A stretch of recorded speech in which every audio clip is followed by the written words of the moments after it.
One of the best things about the gig economy is oftentimes when an issue comes up, we have the power as gig workers to solve the issue ourselves. Occasionally, you may bump into an issue which you can't solve by yourself though. In that case, you're going to need the app support to help you in some way. That's why in this video, we're going to be covering 4 ways that you can contact Doordash support as a dasher or a driver. So let's get into it. Hello everyone, this is Elijah with the Rideshare Guy, and in this video we're going to be talking about 4 ways that you can contact Doordash support. Generally speaking, I like to avoid contacting support at all costs simply because it does take a little time to contact them and then they got to solve the issue. If there's some way I can fix the issue myself and keep everyone happy, I'm going to do that because it saves me a lot of time. But with that being said, there's just some cases where you need support to handle the issue for you, or it's in your best interest to do so. That's why it's important to know these ways of contacting Doordash support just in case you need them. Better to have them in your pocket as opposed to not knowing about them at all. So let's get started by sharing the first way, which is actually to contact them via their Doordash website. A lot of people actually underrate this feature and tend to forget it even exists, but the Doordash website is a resource that you can leverage. There are a number of articles that are written specifically to address certain problems when it comes to issues that drivers could potentially face. And if none of those articles are solving your problem, then you can actually contact Doordash support directly via phone or chat. According to Doordash, they're available 24/7, and if you're looking to contact them by phone, you can do so by using the number below. Keep in mind that that is subject to change, so if that number does change, we'll be sure to update it in the description and also the pinned comment. If you want to contact them by live chat, you'll need to fill in the following information such as your name, number, and email address. From there, a drop-down menu that features issues you may be needing help with will appear. These include issues with your account, Dasher Red Card, Doordash Drive, health, safety, or legal concern, insurance claims, order support, other, payments, sign up and orientation, or troubleshooting. Once you select one of those, a subcategory could appear. Select which one is applicable, and then you'll be able to start chat with Doordash support. And speaking of the chat functionality, that leads us into method number 2, which is to contact them in the app. This is the one that most people probably are familiar with, but they may not know that you can contact Doordash outside of a trip and also during the trip. We're going to cover both methods right now. To contact Doordash support in the app outside of a trip, first you need to log into the app and then click the bars at the top left-hand corner. From there, you want to hit account details.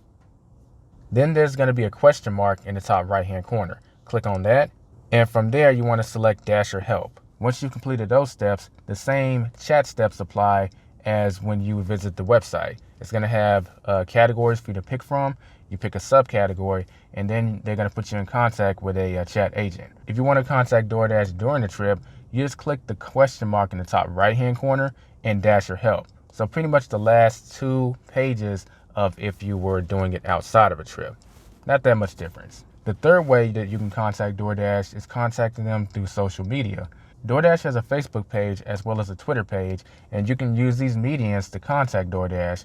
Keep in mind that this method does take a little bit longer due to the nature of it. They have to see it first, but a lot of people have reported success in contacting Doordash support this way. And the fourth way that you can potentially get your issue resolved is to search the Rideshare Guy blog and also this YouTube channel. We make a lot of contact on Doordash, and some of that content could actually solve your issue. So it couldn't hurt to search our blog and also our YouTube channel to see if we make content that could help you with your issue. Alternatively, you could just Google whatever problem that you're having, and there may be another site that has the answer to your problem too. So it couldn't hurt just to check for any other resources outside of Doordash that may provide a quick solution to your problem via information. Of course, if you search our site and also our YouTube channel and you don't find the answer to your question, feel free to shoot us an email. We'll do what we can to help you with your issue, and it may even turn into a video so that others can benefit from having that issue solved too. Now that we've covered the ways to contact Doordash support, exactly when should you do it? Well, like I mentioned before, I try every scenario out before I contact support, but the issues that I personally contact them for is something that's going to be out of my control and something that affects my money. So something that involves me not getting money or me getting more money for my time, I'm going to contact support for. Or if there's some kind of information that I don't have that I need. A good example is the customer put in the wrong address and then they ask me if I can take it to another address.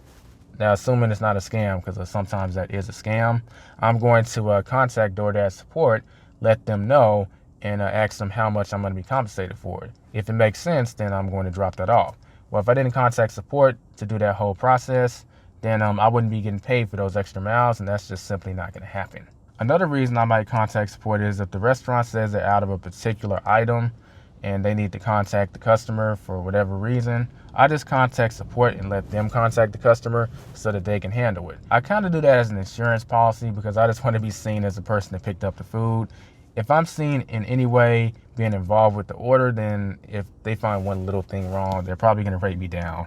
Of course, this is excluding orders where you use a red card and then you order and pay. I'm just talking about the quick pickup orders. With that being said, that concludes our video on the top 4 ways to contact DoorDash support. If you have any questions or comments, feel free to leave them below.